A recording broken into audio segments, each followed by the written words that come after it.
Hi, we're back again today. We are together to talk about texture. So let's get going.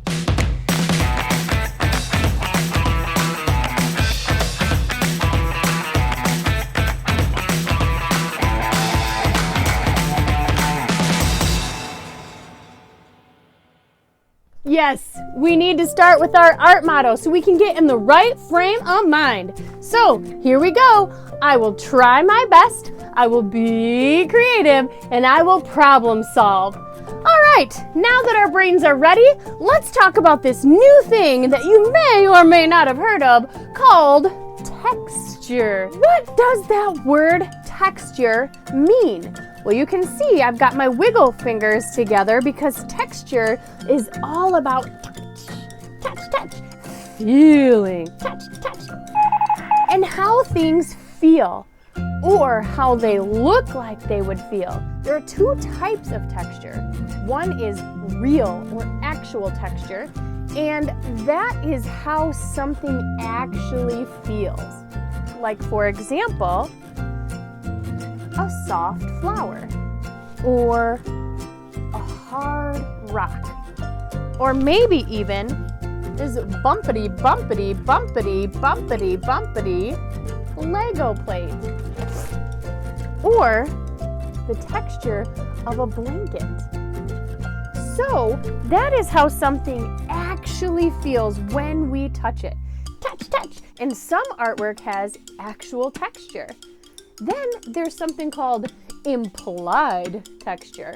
That means we would draw it because we can't have actual texture on a drawing sometimes.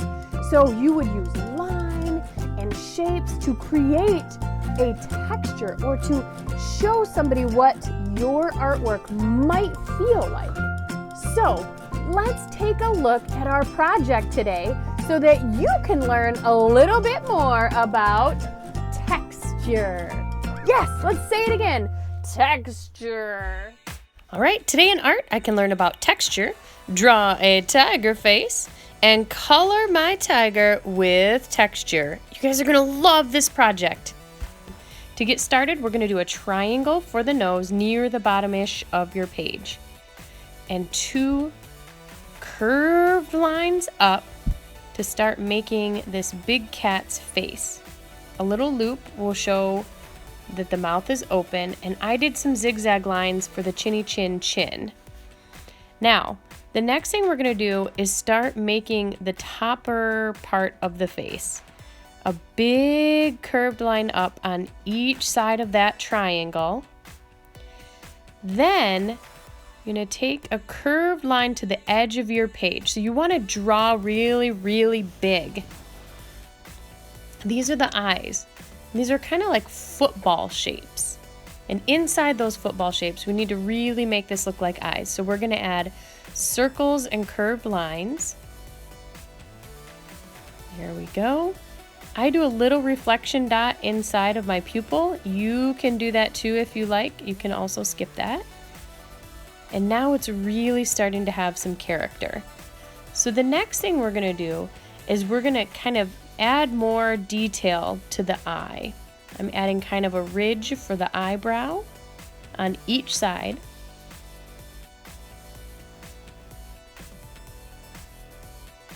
Now, I'm drawing very big, so I'm kind of making sure that you can see just a little suggestion of the ears and the head on top.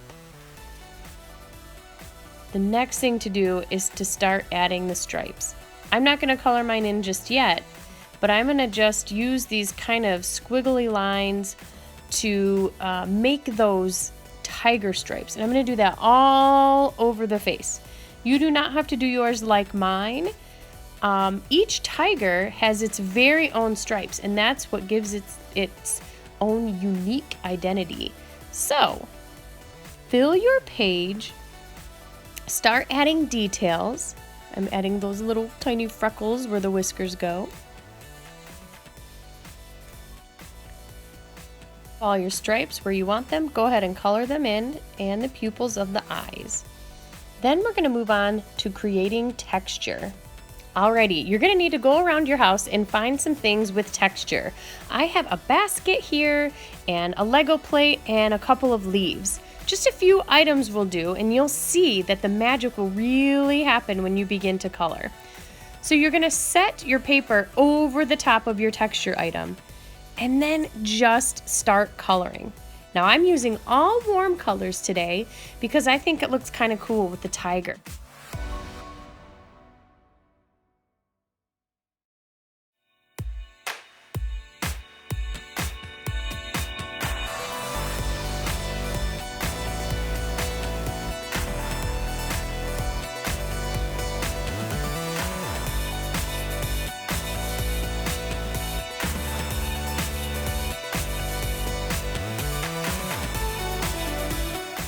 Alrighty, now the way to add more interest is to add more texture. And you're gonna wanna do some overlapping, and that means layering other textures on top of each other. You are going to love this. Now make sure you fill your whole tiger with texture. Let's do this.